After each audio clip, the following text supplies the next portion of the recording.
नमस्कार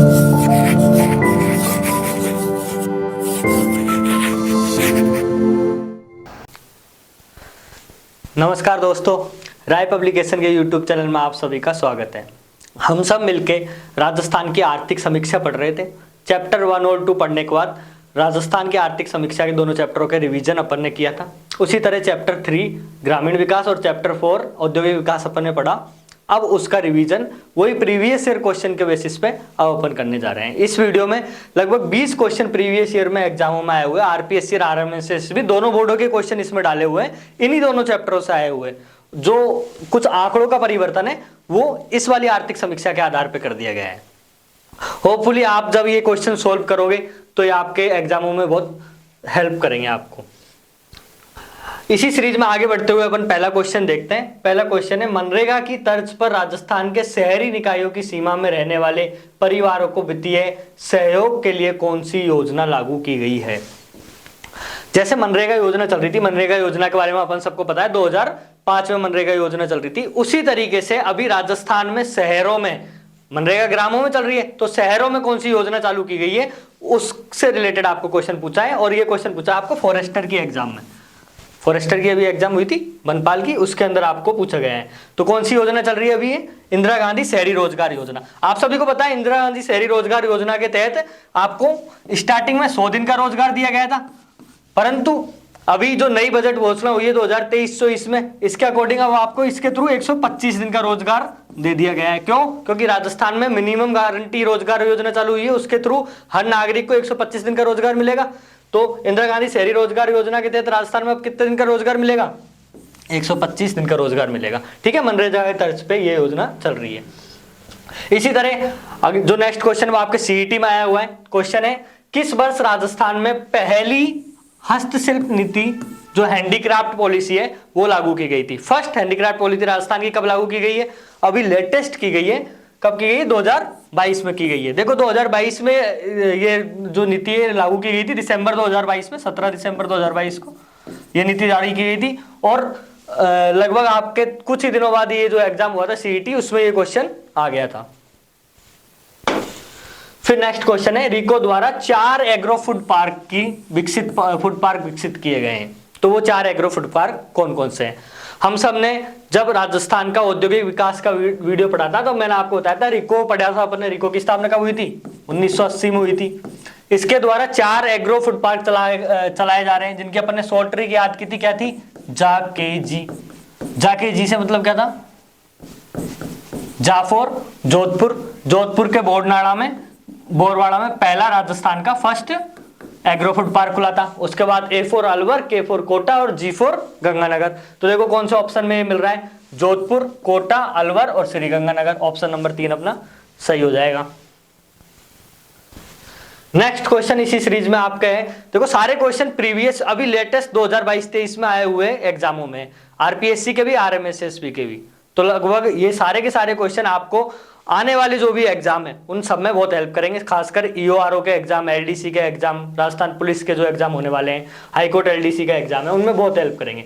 राजस्थान के छठे वित्त आयोग जो 6th फाइनेंस कमीशन राजस्थान का है, उसके अध्यक्ष कौन है? आपसे ये पूछा गया है। तो छठे वित्त आयोग का अध्यक्ष अभी अपन ने पढ़ा था, जो तीसरा चैप्टर था पंचायती राज, उसके अंदर पढ़ा था अपन ने। छठे वित्त आयोग का अध्यक्ष कौन है? प्रद्युमन सिंह। अच्छा, छठे वित्त आयोग में और क्या पढ़ा था अपन ने? छठे वित्त आयोग में पढ़ा था कि छठे वित्त आयोग ने राजस्थान की जो जीएसडीपी होती है, नेशनल इनकम होती है, उसके 6.75% अंश योगदान किसको देने के लिए कहा है? पंचायती राज और नगर निकायों को देने के लिए कहा है। 6.75% किसको? पंचायती राज और नगर निकायों को देने के लिए कहा है। ठीक है। राजस्थान में ऑयल रिफाइनरी की स्थापना कहां की जा रही है? अच्छा, ये क्वेश्चन देखो कितना पुराना क्वेश्चन है, फिर भी ये क्वेश्चन रेगुलर आता है। राजस्थान में जो ऑयल रिफाइनरी है वो आप सभी को पता है पंचपदरा बाड़मेर में बन रही है। कहाँ? पंचपदरा बाड़मेर में बन रही है। अच्छा, इसकी स्थापना कब की गई थी? आप सबको पता है ये वाली बात की अपन ने पढ़ी हुई है। अभी चौथे जो चैप्टर था उसमें 16 जनवरी 2018 को अपन ने इसकी स्थापना की थी। पंचपदरा बाड़मेर में राजस्थान की पहली ऑयल रिफाइनरी की स्थापना की 16 जनवरी 2018 को की। इसके बारे में और भी क्वेश्चन आए हुए हैं, देखो ये बहुत इंपॉर्टेंट है, औद्योगिक क्षेत्र से रिलेटेड ये क्वेश्चन है आपका इकोनॉमिक सर्वे में। तो HPCL, Rajasthan refinery limited, Hindustan petroleum corporation limited एवं राजस्थान सरकार के मध्य कितनी इक्विटी भागीदारी का संयुक्त उद्यम है। जब अपन ये चैप्टर पढ़ रहे थे, एचपीसीएल और राजस्थान रिफाइनरी के बारे में बात कर रहे थे, तब मैंने आपको बताया था कि इन दोनों का जो योगदान है, कितने कितने परसेंट इसमें योगदान है, ये बहुत इंपॉर्टेंट है, हर ही एग्जाम में लगभग इससे क्वेश्चन पूछा जाता है। तो देखो सीईटी 2023 में क्वेश्चन फिर से रिपीट हुआ है।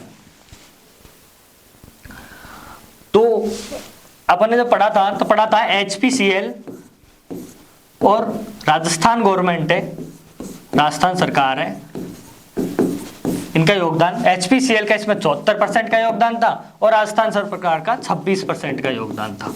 ये अपन पढ़ लिए थे, ठीक है। तो आपका ऑप्शन नंबर कौन सा हो जाएगा, डी करेक्ट हो जाएगा। नेक्स्ट क्वेश्चन में आपसे पूछा है, राजस्थान खादी एवं ग्रामोद्योग बोर्ड, कौन सा, राजस्थान खादी एवं ग्रामोद्योग बोर्ड द्वारा खादी प्लाजा का निर्माण कहाँ किया जा रहा है। खादी प्लाजा के बारे में आपसे पूछा है, ये करंट से जुड़ा हुआ क्वेश्चन है। लास्ट ईयर ही खादी प्लाजाओं की स्थापना की गई थी। ये कहाँ की गई थी, ये जयपुर में की गई थी आपके, ठीक है। अब ये बताओ कि राजस्थान खादी एवं ग्रामोद्योग बोर्ड की स्थापना कब की गई थी। तो राजस्थान खादी एवं ग्रामोद्योग बोर्ड की स्थापना 1955 में की गई थी आपके। कब की गई थी, 1955 में की गई थी। सीईटी में ये क्वेश्चन आपके पूछा गया था। वित्त वर्ष 2021-22 के लिए राजस्थान के 6वें वित्त आयोग, जो भी अपन पढ़ के आ रहे हैं, जिसके अध्यक्ष कौन थे, प्रद्युमन सिंह, ठीक है। 6वें वित्त आयोग द्वारा अनुशंसित अनुदान राशि के जिलेवार वितरण का मिलान करो। अच्छा, ये क्या है, अभी अपन ने पढ़ा था कि जो 6वां वित्त आयोग है, प्रद्युमन सिंह जिसके अध्यक्ष हैं, उसने लगभग क्या बोला है कि लगभग 6.75% जो राजस्थान की राष्ट्रीय राज्य है उसका पंचायती राज को दिया जाएगा। जब अपन पंचायती राज वाला चैप्टर पढ़ रहे थे, चैप्टर नंबर 3, तब मैंने बताया था कि 6.75 जो अपन को टोटल राशि मिलेगी राजस्थान की आय में से, उसमें से जो डिवाइडेशन किया जाएगा कि कितनी राशि तो पंचायती राज को दी जाएगी, कितनी नगर निकायों को दी जाएगी, वो किसके हिसाब से किया जाएगा, 2011 की जनसंख्या के हिसाब से, शहरी और ग्रामीण जनसंख्या। तो शहरी जनसंख्या कितनी थी, कितनी निकल के आई थी, और ग्रामीण जनसंख्या कितनी निकल के आई थी अपनी। ग्रामीण जनसंख्या तो राजस्थान की थी 75.10 और शहरी जनसंख्या थी 24.90%। तो जो वित्त का आवंटन है वो भी इसी हिसाब से किया गया था। फिर मैंने आपको बताया था कि जो पंचायती राज व्यवस्था है अपने, वो 3 स्तरीय है, जिला स्तरीय, ब्लॉक पे पंचायत समिति स्तरीय और ग्रामों में ग्राम पंचायत स्तरीय। इन तीनों पे वित्त का वितरण कैसे किया जाएगा वो आपसे पूछा गया है यहाँ पे। तो बताओ, जिला परिषद जो जिला स्तरीय है उसको कितने % फंड दिया जाएगा, 5% फंड दिया जाएगा, बिल्कुल सही है। पंचायत समिति स्तर पर कितना फंड दिया जाएगा, पंचायत समिति स्तर पे आपको 20% फंड दिया जाएगा, ये भी बात एकदम सही है। और ग्राम पंचायत को 75% फंड दिया जाएगा, ये वाली बात भी आपकी एकदम सही है। तो इनमें से मिलान करो, मिलान कैसे करोगे, तो कौन सा ऑप्शन है, 1 2 3 सही है, सारे सही है, तो ऑप्शन नंबर 1 आपका करेक्ट हो जाएगा। 2011 की जनगणना के अनुसार राज्य की कुल जनसंख्या में शहरी एवं ग्रामीण जनसंख्या का प्रतिशत बताइए। मैंने ये क्वेश्चन अभी अपन ने डिस्कस ही किया लास्ट क्वेश्चन में। मैं आपको बताया था कि ये जो कुल जनसंख्या के हिसाब से अपने जो वित्त पोषण है वो डिवाइड किया गया है पंचायती राज और नगर निकायों को। तो ये क्वेश्चन फर्स्ट ग्रेड में भी अभी रिपीट हुआ था। तो कितना किया गया था, 24.90% और 75.10% किया गया था। अच्छा, ये क्वेश्चन अपन जब पढ़ रहे थे औद्योगिक विकास, तब मैंने कहा था कि इनकी स्थापना, राजस्थान की 4 बॉडी है, वो पूरे उद्योग क्षेत्र को, राजस्थान को कंट्रोल करती है, फंड देने का काम भी करती है, उनका कंट्रोल करने का, उनका विपणन मार्केटिंग करने का भी काम करती है। तो इन चारों बॉडीज की स्थापना से रिलेटेड क्वेश्चन हर एग्जाम में आते हैं, आपको दिखते होंगे। तो जल्दी से इस क्वेश्चन का आंसर आप कमेंट सेक्शन में लिख दो। निम्नलिखित में से कौन सा जोड़ा गलत है आपका, मतलब किसकी स्थापना कब नहीं हुई, ये गलत लिखा हुआ है, वो आपको बताना है। रिको की स्थापना 1980 में हुई थी, पढ़ा था अपन ने, रिको की स्थापना 1980 में हुई थी, ये वाली बात सही है। साथ ही में आरएफसी, राजस्थान फाइनेंस कॉर्पोरेशन की स्थापना 1955 में हुई थी, ये वाली बात भी अपन ने पढ़ी थी। अच्छा, थोड़ा सा बता दूं, रिको क्या काम करता है। रिको के 2 कार्य थे मुख्य रूप से, तकनीकी सहायता देना और राजस्थान में जितनी भी औद्योगिक विकास है इनकी विकास करने से रिलेटेड जो कार्य था वो कर रहा था। साथ ही में 4 जो आपके एग्रो फूड पार्क है वो भी रिको ही चला रहा था, जिनके बारे में अपन अभी पढ़ के आए, जाके जी अपन ने पढ़ा था। आरएफसी क्या काम करता है, राजस्थान की जितने भी उद्योग हैं उनको फाइनेंस देने का काम करता है। इसकी स्थापना कब हुई थी, 1955 में हुई थी। राजसिको के बारे में पढ़ा था अपन ने, राजसिको की स्थापना कब हुई थी, 1961 में हुई थी। ये वाली बात सही लिखी हुई है यहाँ पे। राजसिको क्या कार्य करता है, आपके ड्राई पोर्ट को चलाने का और राजस्थली सोप को चलाने का कार्य करता है। अपन ने पढ़ा था ना, राजस्थानी सोप, 4 राजस्थानी सोप है, जयपुर में, उदयपुर में, 2 भारतीय, दिल्ली और कोलकाता में। ये सब कुछ पढ़ के आ रहे हैं अपन। साथ ही में चौथा ऑप्शन है VIP, bureau of investment promotion. मैंने जब पढ़ रहे थे औद्योगिक विकास, तो मैंने बताया ये बहुत ही इंपॉर्टेंट है, इससे रिलेटेड क्वेश्चन हर एग्जाम में आता रहता है। तो अभी जल्दी से कमेंट सेक्शन में बताओ कि वीआईपी की जो स्थापना है वो कब की गई थी, क्योंकि ये 1964 में तो नहीं की गई थी, ये तो ऑप्शन आपका गलत हो जाता है। वीआईपी की स्थापना आपकी की गई थी 1991 के अंदर। इसका अध्यक्ष कौन होता है वीआईपी का, मैंने बताया था मुख्य सचिव जो होता है, मुख्य सचिव इसका अध्यक्ष होता है डायरेक्ट,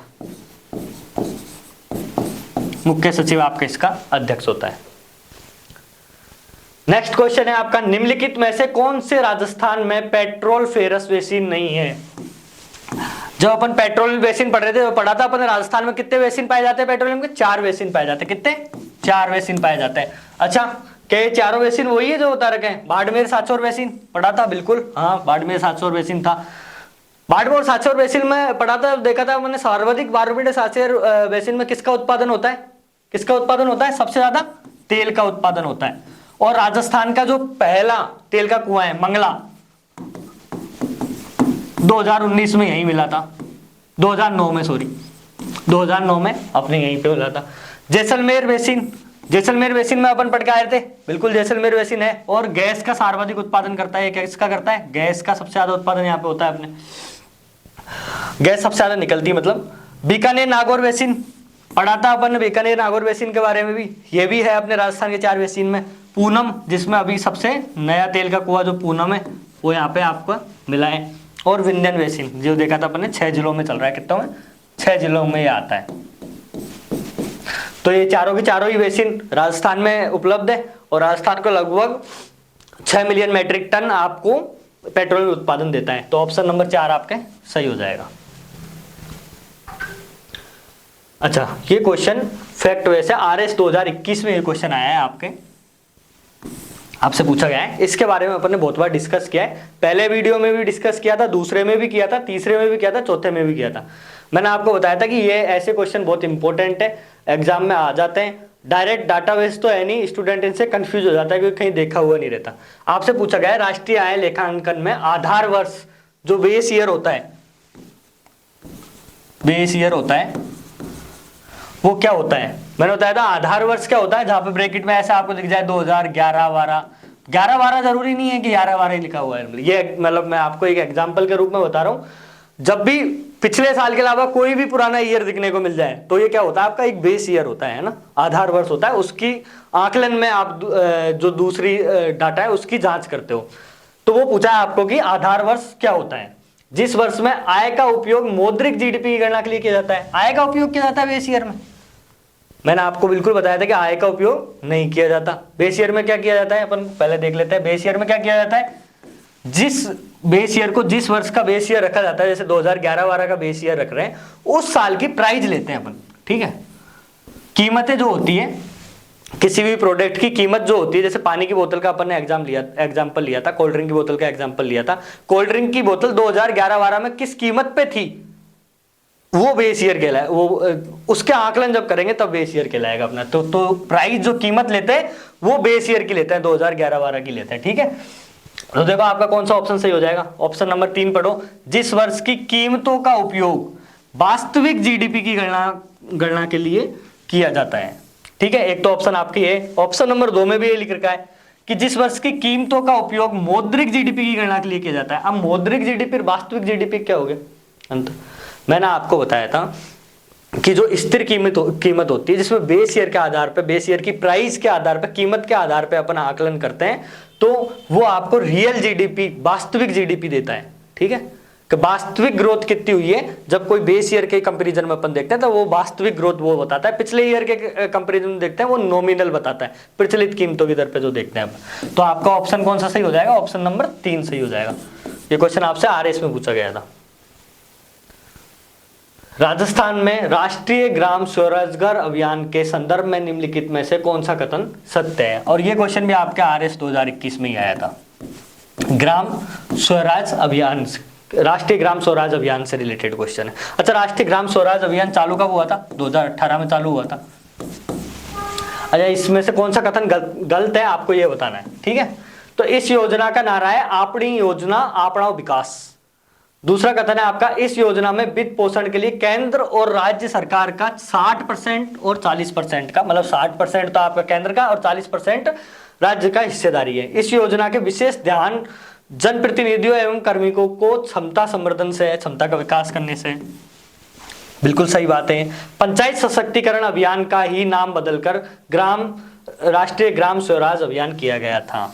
ये कथन भी आपका सत्य है। पंचायत सशक्तिकरण अभियान है, उसी का नाम बदल के आपके राष्ट्रीय ग्राम स्वराज अभियान किया गया था।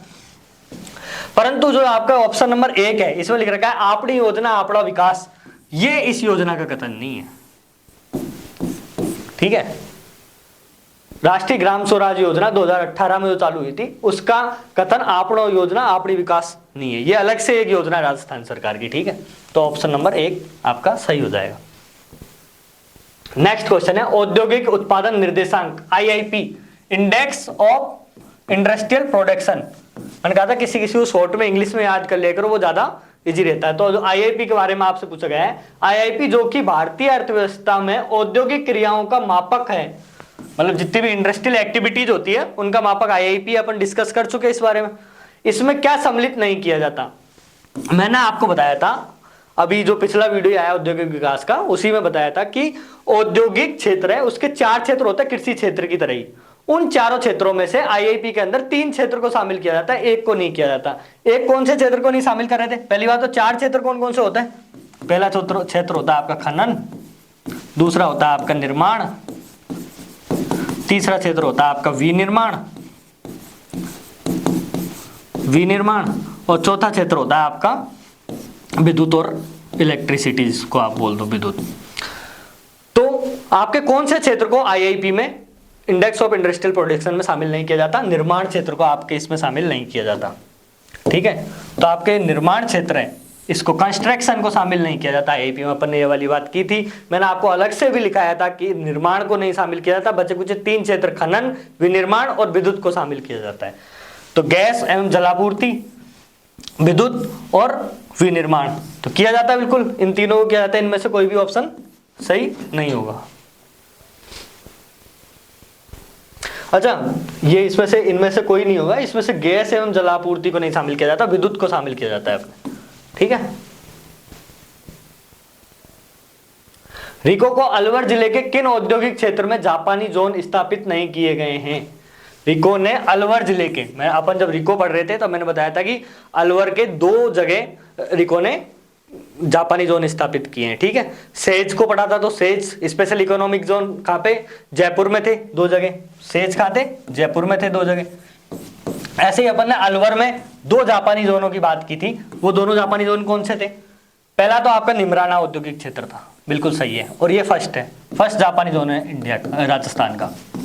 दूसरा कहाँ था, दूसरा आपका गिलोट में था या थानागाजी में था, मैंने बताया था अभी दूसरा नया ही लेटेस्ट ही खुला है, सेकंड वो कहाँ खुला है आपका, गिलोट में खुला है। तो गिलोट और निमराना में तो औद्योगिक क्षेत्र है, परंतु थानागाजी में औद्योगिक क्षेत्र नहीं है, तो आपका ऑप्शन नंबर 3 सही हो जाएगा। अच्छा, 2 सेज कहाँ पे, कमेंट सेक्शन में जल्दी बताओ कि राजस्थान में 2 सेज है कहाँ है। एक तो पहला तो कहाँ है, सीतापुर है जयपुर में, और दूसरा भी आपके जयपुर में ही है। दूसरा कहाँ है, महिंद्रा वर्ल्ड सिटी जयपुर में, महिंद्रा वर्ल्ड सिटी जयपुर के अंदर है। अच्छा, नेक्स्ट क्वेश्चन है आपका, ये भी RS 2021 में आए हुए हैं। मैंने आपको बताया था कि अपन जिस लेवल को लेके चल रहे हैं वो RS वाला है, बहुत ज्यादा डीप अपन इकोनॉमिक सर्वे को पढ़ नहीं रहे हैं। इसका रीजन एक भी है कि आपके पास पहले ही बहुत पढ़ने का मटेरियल इतना ज्यादा होता है, तो इकोनॉमिक सर्वे को भी अपन इतना डीप पढ़ेंगे तो कोई मतलब नहीं है। फिर भी अपन ने लगभग सारी योजनाएं कवर की है, एक एक घंटे में एक एक चैप्टर खत्म किए हैं। और आप प्रीवियस ईयर का आरएस लेवल के क्वेश्चन भी देखना, सारे के सारे आपके जो एक बार भी वीडियो देख लोगे तो सोल्व हो जाएंगे। भारत का प्रथम कृषि आधारित कुसुम सौर ऊर्जा संयंत्र परियोजना को राजस्थान के किस गांव में प्रारंभ किया गया है? जब मैं कुसुम योजना आपको पढ़ा रहा था तब मैंने बहुत जोर जोर के कहा था कि आरएस में इससे रिलेटेड क्वेश्चन भी आया था पिछले साल भी, और ये बहुत इंपॉर्टेंट भी है अपने। कुसुम योजना क्या है? कुसुम योजना को आप सभी को पता है कि सौर जो पट्टियां हैं वो वितरित की जा रही है किसानों को। ये 3 लेवल पे की जा रही है। पहले में क्या किया जा रहा है, किसानों को खेतों में लगाने के लिए आपको सौर प्लेट दी जा रही है। दूसरा, जो डीजल इंजन चल रहे थे उन डीजल इंजन को चेंज करके और सौर इंजन दे दिए गए, सौर ऊर्जा से चलने वाले इंजन दे दिए गए। और जहाँ पे कोई भी इंजन स्थापित नहीं है उनको नए सौर ऊर्जा इंजन दे दिए गए। तो ये 3 प्रक्रिया के तहत चल रहा है। अच्छा, कुसुम योजना के तहत राजस्थान में किस गांव में पहला आपका संयंत्र लगाया गया है? तो भालोजी में लगाया गया है। कहाँ पे लगाया गया है? भालोजी के अंदर लगाया है। भालोजी जयपुर में पड़ता है आपका। मिशन निर्यातक वनों से क्वेश्चन आया है। मैंने आपको बताया था कि आरएस 2021 में भी इसमें क्वेश्चन आया, इसके बारे में अपन ने डिस्कस भी किया था। निर्यातक बनने की आकांक्षी लोगों के लिए प्रारंभ किया गया मिशन निर्यातक वनों परिवर्तित किया गया है। पहली बात तो यह कि मिशन निर्यातक वनों कब स्टार्ट किया गया था आपका? जल्दी कमेंट सेक्शन में बताओ, अपन ने बहुत देर तक इसके बारे में डिस्कस किया था। तो ये आपसे पूछा है कि मिशन निर्यातक वनों कौन कौन से 2 डिपार्टमेंटों के द्वारा चलाया जा रहा है। तो कौन कौन से 2 डिपार्टमेंटों के द्वारा चलाया जा रहा है मिशन निर्यातक वनों? मिशन निर्यातक वनों उद्योग विभाग राजस्थान सरकार और रिको के द्वारा चलाया जा रहा है। किस किस के द्वारा चलाया जा रहा है? रिको के द्वारा और उद्योग विभाग राजस्थान सरकार के द्वारा। तो अपना कोई ऑप्शन इसमें 2 सही हो जाएगा। तो मिशन निर्यातक वनों अपने कब स्टार्ट हुआ था?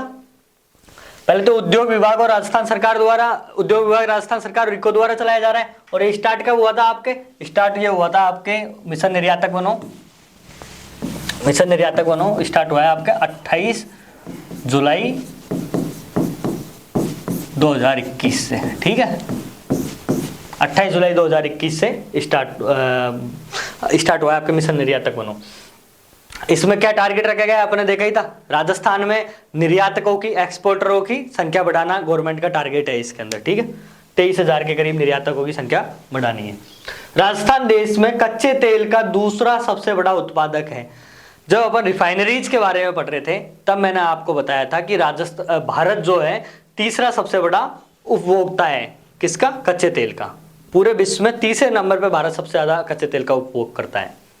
राजस्थान भारत में दूसरे नंबर पे कच्चे तेल का सबसे ज्यादा उत्पादन करता है, प्रोडक्शन करता है।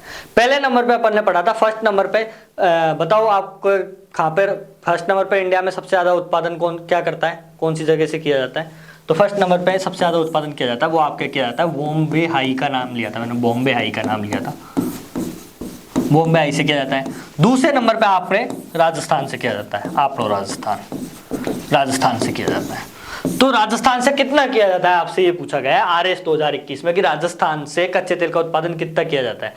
हम जब पढ़ रहे थे हमने डिस्कस किया था, अपन पढ़ के आए कि 20% से अधिक, लगभग कितना 20% संख्या भी पढ़ी थी अपन ने, 6 million metric ton mm, 6 mm का उत्पादन लगभग राजस्थान करता है। पूरे भारत के जितना उत्पादन होता है उसमें से 20% है, काफी बड़ी संख्या है। सेकंड है भारत में राजस्थान।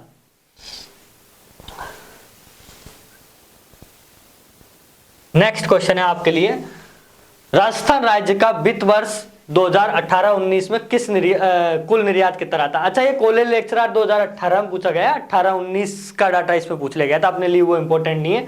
अपन जो पढ़ के आ रहे हैं अभी लास्ट वीडियो में ही अपन ने औद्योगिक विकास में जहां अपन ने पढ़ा था कि 2022-23 के अंदर राजस्थान में कुल निर्यात, कुल एक्सपोर्ट कितना हुआ है, ये आपको बताना है। ये मैंने इसलिए रखा है कि कॉलेज लेक्चरर में डायरेक्ट ऐसा क्वेश्चन पूछा गया था कुल निर्यात से रिलेटेड। तो आप बताओ कुल निर्यात कितना रहा है राजस्थान के अंदर? तो कुल निर्यात राजस्थान में बता दो आपको डायरेक्ट कितना रहा है, 72,999 करोड़। हम सब पढ़ के आए थे ये वाली बात, जब मैंने आपसे कहा था कि डायरेक्ट आप 73,000 याद रख लेना, 72,999 की जगह। ठीक है, पर संख्या जब ऐसे 73,000 में याद करो तो कहीं कहीं ऑप्शन ऐसे भी आ जाता है 71,999, इनका ध्यान रखे करो थोड़ा, ठीक है। तो राजस्थान में 2022-23 में कुल निर्यात, कुल एक्सपोर्ट कितना हुआ है? 72,999 करोड़ रहा है। अच्छा, इससे मेरे को एक चीज और याद है, जल्दी कमेंट सेक्शन में बताओ। निर्यात में सबसे ज्यादा इंपॉर्टेंट मैंने चीज आपको बताई थी कि राजस्थान में सबसे ज्यादा कौन सी वस्तु का निर्यात किया जाता है। अगर आपने वो वीडियो थोड़ा सा भी देखा होगा आपको जरूर याद रहेगा कि सबसे ज्यादा राजस्थान में किसका निर्यात किया जाता है? इंजीनियरिंग गुड्स का किया जाता है। इंजीनियरिंग गुड्स है, इंजीनियरिंग वस्तु है, इनका सबसे ज्यादा राजस्थान में निर्यात किया जाता है, ठीक है। इंपॉर्टेंट लगा लेना आप ये। दिल्ली मुंबई औद्योगिक corridor, DMIC, Delhi Mumbai industrial corridor, DMIC, बहुत इंपॉर्टेंट है। प्रधानमंत्री ने इसका इनॉग्रेशन अभी लेटेस्ट ही किया है फरवरी में, तो ये इस साल के लिए तो ये बहुत ज्यादा इंपॉर्टेंट क्वेश्चन हो जाता है, कहीं ना कहीं से उठ के आएगा। के अंतर्गत राजस्थान का कौन सा निवेश क्षेत्र औद्योगिक क्षेत्र में स्थित है? अच्छा, मैं आपको बता दूं, कॉलेज लेक्चरर 2021 में क्वेश्चन आया था, ये डिलीट हो गया था किसी रीजन के कारण। पहले तो आप ये पढ़ोगे तभी आप समझ जाओगे कि क्यों डिलीट हुआ था। अगर आपने औद्योगिक विकास वाला वीडियो देखा होगा तो उसमें आपने देखा होगा कि राजस्थान में 2 निवेश क्षेत्र का और 3 औद्योगिक क्षेत्र का, टोटल 5 औद्योगिक और निवेश क्षेत्र का राजस्थान में विकास हो रहा है। उनमें से 2 का विकास, 2 का जो प्रारंभ हो चुका है ना। 2 औद्योगिक क्षेत्र को अपन ने बनाना प्रारंभ कर दिया। उसमें पहला तो आपका जोधपुर पाली मारवाड़ क्षेत्र था, दूसरा कुसकेड़ा भिवाड़ी निमराना क्षेत्र था। इन दोनों का अपन ने कार्य प्रारंभ कर दिया है। अब क्वेश्चन में यही पूछा गया था कौन सा औद्योगिक क्षेत्र स्थित है, तो दोनों इसमें है। जोधपुर पाली मारवाड़ क्षेत्र भी राजस्थान में स्थित है और कुसकेड़ा भिवाड़ी निमराना क्षेत्र भी राजस्थान में स्थित है। इसीलिए ये क्वेश्चन डिलीट हो गया कि 2 ऑप्शन सही थे। मुंडावर तिजारा में कोई भी औद्योगिक क्षेत्र नहीं है और मुंडावर निमराना में भी कोई भी क्षेत्र नहीं है। इसके अलावा मैं आपसे पूछ रहा हूं कि जो निमराना भिवाड़ी कुसकेड़ा है, इसके अलावा निवेश क्षेत्र और कौन सा है? किशनगढ़ अजमेर। कौन सा है? अजमेर किशनगढ़ वाला। अजमेर किशनगढ़ में, तो ये तो 2 तो आपके निवेश क्षेत्र हो गए अजमेर किशनगढ़ वाले। और औद्योगिक क्षेत्र आपके कौन कौन से हुए? और एक तो आपका हो गया जोधपुर पाली मारवाड़ जिसका कार्य प्रारंभ कर दिया गया है, और फिर इसके बाद कौन सा है? जयपुर दौसा, जयपुर दौसा, और एक है आपका राजसमंद वाला, ठीक है, भीलवाड़ा राजसमंद वाला। राजस्थान की प्रथम हस्तशिल्प नीति के बारे में निम्न में से कौन सा कथन सही नहीं है? नहीं पूछा है आपको। प्रथम हस्तशिल्प नीति के बारे में अपन पढ़ के आ रहे थे, कब चालू हुई थी? ये 2022 में ही लागू हुई है। अभी जुलाई 2022 में ही आपकी प्रथम हस्तशिल्प नीति को लागू किया गया है। तो राजस्थान की पहली हस्तशिल्प नीति 2022 में जारी हुई है, बिल्कुल सही है। साथ ही में आपको इसमें पूछा है कि इससे आने वाली 5 वर्षों में इस नीति की जो योजना है, नीति है, इसके तहत आने वाले 5 वर्षों में 50,000 से अधिक नए रोजगारों को रोजगार के अवसर मिलेंगे। क्या ये इसमें है कथन में? बिल्कुल सही है। ये राजस्थान प्रथम हस्तशिल्प नीति से रिलेटेड ही है, जिसमें 5 वर्षों में आपको 5 वर्ष में लगभग 50,000 नए रोजगार का सृजन किया जाएगा इस नीति के तहत। ये कथन सही है। यह नीति मार्च 2025 तक प्रभावी होगी। पता नहीं, आप लोग बताना, देखो होगी कि नहीं होगी। अभी ये ऑप्शन सही है नहीं है। और चौथा ऑप्शन है विलुप्त होती परंपरा हस्तकलाओं को पुनर्जीवित करना इसका मुख्य उद्देश्य है। साफ बात है, अगर कोई हस्त कला के लिए कोई नीति आ रही है तो वो बिल्कुल परंपरागत हस्तकलाएं जो विलुप्त हो रही है उनको पुनर्जीवित करना तो उसका लक्ष्य होगा ही होगा। तो ये वाला पॉइंट तो शामिल हो ही जाता है। 2022 आपको पता ही है। एक फैक्ट आपको जरूर याद रखना है कि 5 वर्षों में 50,000 नए रोजगार का सृजन किया जाएगा। तो ऐसा कहीं भी इस नीति में नहीं लिखा हुआ कि यह नीति मार्च 2025 तक ही प्रभावी रहेगी। तो ऑप्शन नंबर 3 आपका गलत हो जाता है।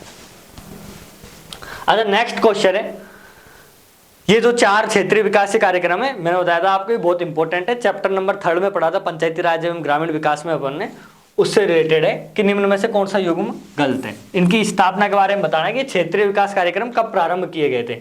डांग क्षेत्र विकास कार्यक्रम 2005-06 में चालू किया गया था। आपको बताना है कौन सा सही है कौन सा गलत है। सीमा क्षेत्र विकास कार्यक्रम 1986-87 में चालू किया गया था। मेवात क्षेत्र विकास कार्यक्रम 1991-92 में चालू किया गया था। और मगरा क्षेत्र विकास कार्यक्रम 2005-06 में चालू किए गए थे।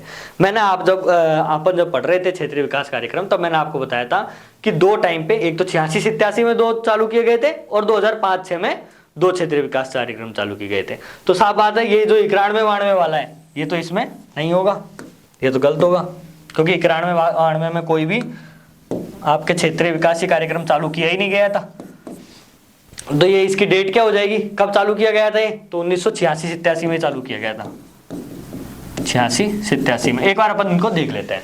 डांग क्षेत्र विकास कार्यक्रम 2005-06 में चालू किया गया था, किसके साथ, मगरा क्षेत्र विकास कार्यक्रम के साथ। अच्छा, डांग क्षेत्र विकास कार्यक्रम कितने जिलों में चल रहा है, 8 जिलों में चल रहा है। अपन पढ़ के आए थे कितने जिलों में चल रहा है ये, 8 जिलों में चल रहा है। सीमा क्षेत्र विकास कार्यक्रम 1986-87 में स्टार्ट किया गया था, ये कितने जिलों में चल रहा है, ये राजस्थान की अंतरराष्ट्रीय सीमा 4 जिले लगाते हैं तो ये 4 जिलों में चल रहा है। सीमा क्षेत्र विकास कार्यक्रम कितने जिलों में चल रहा है आपके, 4 जिले। 4 जिले कौन से, आपके जो अंतरराष्ट्रीय सीमा बनाते हैं, गंगानगर, बीकानेर, जैसलमेर और बाड़मेर। वहीं आपके डांग क्षेत्र वाले 8 जिले कौन से, चंबल नदी वाले 8 जिले, ठीक है, हाडोती और भरतपुर संभाग के लगभग हैं, अपन इनको पढ़ चुके हैं इस बारे में। मेवात क्षेत्र विकास कार्यक्रम 1991-92 में ये गलत लिखा हुआ है, 1986-87 में चालू किया गया। तो मैंने आपको बताया क्षेत्रीय विकास कार्यक्रम एक तो 86-87 में स्टार्ट हुए थे, दो कौन कौन से स्टार्ट हुए थे, सीमा क्षेत्र और मेवात क्षेत्र तो 86-87 में, और मगरा क्षेत्र और डांग क्षेत्र आपके 2005-06 में। तो इसको सही कर लेना, ऑप्शन तो आपके यही सही होगा। पर मेवात क्षेत्र कौन से क्षेत्र से रिलेटेड है, आपको बताया मेवात क्षेत्र किसको कहां से रिलेटेड है, मेव जाति पाई जाती है, कहाँ पाई जाती है मेव जाति, अलवर भरतपुर में पाई जाती है, अलवर और आपके भरतपुर में। तो ये जो विकास कार्यक्रम है मेवात क्षेत्र विकास कार्यक्रम, ये अलवर भरतपुर में चल रहा है आपके। मगरा क्षेत्र विकास कार्यक्रम 2005-06 में चालू हुआ था डांग क्षेत्र के साथ आपके। तो ये कितने जिलों में चल रहा है अभी, मगरा क्षेत्र आपके 5 जिलों में चल रहा है। 5 जिलों के बारे में अपन ने पढ़ा था, राजस्थान, मध्यवर्ती राजस्थान के जिले हैं अजमेर, चित्तौड़गढ़, भीलवाड़ा वगैरह। और तो ये सभी आप, अगर आपको इनके बारे में डिटेल में पढ़ना हो तो पिछला वीडियो जरूर देखें। बाकी मैंने मोटा मोटा तो आपको सब बता ही दिया। मनरेगा के बारे में गलत कथन को बताइए। अच्छा, आज का अपना लास्ट कथन है। मनरेगा जो योजना है बहुत इंपॉर्टेंट है, आपको पता है, हर एग्जाम में तो नहीं, लगभग रिपीटेबली कोई ना कोई एग्जाम में इससे कोई क्वेश्चन आता रहता है। तो सबसे पहले बताओ, मनरेगा योजना है आपके, ये जनवरी 2005 में प्रारंभ की गई थी। क्या ये वाला कथन सही है, जनवरी 2005 में प्रारंभ की गई थी?